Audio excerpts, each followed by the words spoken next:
ابو آج آخری بار آپ سے گزارش کر رہی ہوں، اگر مجھے کل موبائل نہ ملا تو میں ہرگز کالج نہیں جاؤں گی۔ میری سہیلیاں روز اپنے مہنگے موبائلوں کو اچھال اچھال کر میرا منہ چڑھاتی ہیں۔ واجد غوری صاحب دن بھر دفتر کے گھن چکروں میں الجھنے کے بعد اب گھر کے دروازے کے اندر قدم رکھ چکے تھے۔ ان کی بیٹی ماہم ایک سانس میں یہ ساری باتیں ان کے گوش و گزار کر کے اپنے کمرے میں گھس گئی۔ غوری صاحب کی اہلیہ شبانہ غوری کچن کے دروازے پر کھڑی یہ تماشا دیکھ رہی تھی۔ اس نے آخر غوری صاحب کو سہارا دے کر لاؤنج کے صوفے پر بٹھا دیا اور کچن سے پانی لے کر آ گئی، اور میاں بیوی آپس میں اپنی بیٹی کے رویے اور اس کے مطالبے پر غور کرنے لگے۔ غوری صاحب کا ایک ہی موقف تھا کہ اس وقت ماہم کو موبائل فون رکھنے کی قطعی ضرورت نہیں، اسے پڑھائی پر بھرپور توجہ دینی چاہیے۔ ایک ماں کی حیثیت سے شبانہ غوری اپنے شوہر اور اپنی بیٹی دونوں کی نفسیات سے بخوبی واقف تھی۔ اس کو سمجھ نہیں آ رہی تھی کہ وہ اپنے میاں کو کیا مشورہ دے۔ میاں بیوی نے باہمی مشورے سے بیٹی کی ضد کے آگے سر تسلیم ختم کرنے کا فیصلہ کیا۔ وہ رات ماہم کی زندگی کی سب سے حسین اور طویل رات تھی۔ اللہ اللہ کر کے رات گزر گئی۔ اس دن صبح اپنی کرنیں بکھیرنے والا سورج غوری صاحب کے خاندان کے لیے ایک خطرناک پیغام لے کر آیا تھا۔ کالج سے واپسی پر ماہم کو اپنا موبائل فون مل چکا تھا۔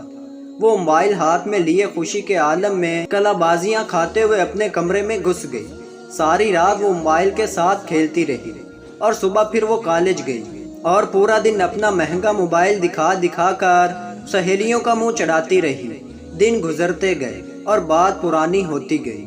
ایک دن وہ کالج سے واپسی پر کالج سے متصل موبائل کی دکان سے اپنے نمبر پر بیلنس لوڈ کروا رہی تھی۔ اسے معلوم نہ ہو سکا کہ اس کے حکم میں کھڑا ایک شخص اپنے موبائل پر اس کا نمبر نوٹ کر کے وہاں سے جا چکا تھا۔ اس رات وہ معمول سے پہلے کمرے میں جا چکی تھی۔ ماں باپ نے سمجھا کہ شاید امتحان کی تیاری چل رہی ہے، مگر انہیں کیا معلوم تھا کہ زندگی کا ایک ایسا امتحان سر پر آنے والا ہے جس کا نتیجہ ذلت اور رسوائی کے سوا کچھ نہیں ہے۔ اپنی کسی سہیلی کے ساتھ گفتگو میں مگن تھی۔ باتیں کر کے وہ تھک گئی اور سونے کا ارادہ کیا اور کرسی سے اٹھنے والی تھی کہ اچانک موبائل کی گھنٹی بجنے لگی۔ موبائل سکرین پر ایک اجنبی نمبر بلنک کر رہا تھا۔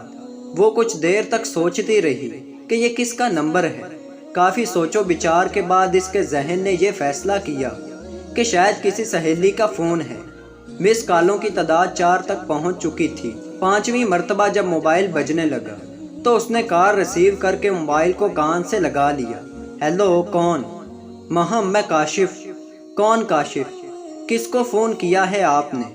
تھوڑی دیر کے بعد میں کاشف بات کر رہا ہوں۔ کیوں فون کیا ہے اور کس سے بات کرنی ہے؟ وہ دراصل آپ سے بات کرنی تھی۔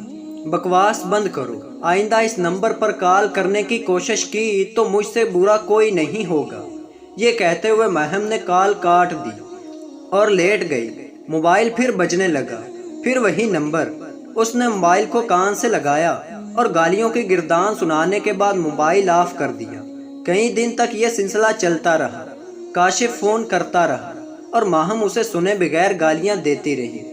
ماہم نے اپنی ماں اور باپ کے سامنے اپنی پریشانی بیان کرنے کا فیصلہ کیا اور پوری کہانی سنا ڈالی۔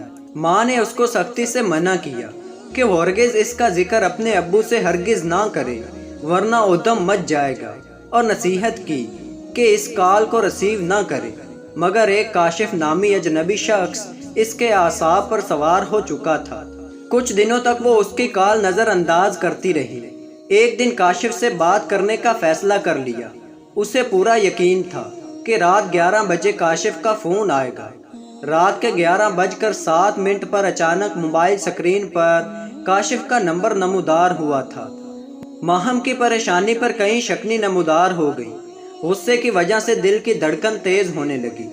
موبائل فون کان سے لگایا اور گرجنے لگی، کمینے انسان، آخر تم چاہتے کیا ہو؟ تھوڑی دیر کے بعد آگے سے جواب آیا، ایک مرتبہ میری بات سنو، اس کے بعد آپ کی مرضی، اگر آپ نے کہا تو اس کے بعد میں کبھی فون نہیں کروں گا۔ شیطان کی محنت رنگ لانے لگی تھی۔ 1 گھنٹے کے اندر کاشف نے ماہم کی تعریف میں زمین اور آسمان کے کلابے ملا کر اس کو شیشے میں اتار دیا تھا۔ اب جب کاشف کال کاٹنے لگا تو اس نے پوچھا، پھر کب کال کرو گے؟ اس کے بعد ملاقاتوں کا ایک نہ ختم ہونے والا سلسلہ شروع ہوا۔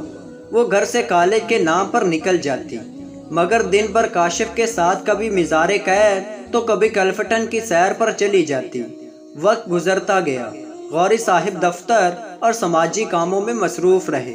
شبانہ غوری صاحبہ گھریلو کام کاج میں مگن رہی۔ اسی اثناء میں کالج کے سالانہ امتحانات قریب آ گئے۔ ماہم رات بھر جاگتی رہتی۔ ماں باپ کا خیال تھا کہ وہ رات بھر امتحان کی تیاری میں مصروف رہتی ہے، مگر وہ رات بھر وہ کاشف سے فون پر باتیں کرتی اور صبح غنودگی کے عالم میں کالج چلی جاتی۔ پھر ایک رات فون پر بات کرتے ہوئے اچانک کاشف نے کہا، آج رات کہیں آئس کریم کھانے کیوں نہ چلے؟ ماہم نے انکار کر دیا۔ کاشف زور کرتا رہا، وہ انکار کرتی رہی۔ بات تلخی تک پہنچ گئی۔ کاشف نے دھمکی دی کہ اگر وہ آج نہ آئی تو وہ اس کے ساتھ تعلق ہمیشہ کے لیے ختم کر دے گا۔ کئی مہینوں کی ملاقاتوں کی وجہ سے وہ اس کی محبت میں پاگل ہو چکی تھی۔ بالآخر اس نے ہار مانتے ہوئے جانے کی حامی بھر لی اور ماں باپ کو خواب غفلت میں پا کر گھر کے دروازے کی طرف چل پڑی۔ گھر کے دروازے سے پرے کاشف ایک خوبصورت کار میں اس کا انتظار کر رہا تھا۔ تھوڑی دیر بعد کار شہر کی ایک مرکزی سڑک پر فراٹے بھر رہی تھی۔ ابھی وہ پوچھنے ہی والی تھی کہ ہم کہاں جا رہے ہیں کہ اچانک کار ایک حویلی نما مکان میں داخل ہوئی۔ ماہم کو خوف کا ایک شدید جھٹکا لگا، مگر بہت دیر ہو چکی تھی۔ کاشف کے منصوبے کے مطابق اس کے 5 دوست پہلے سے مکان میں موجود تھے۔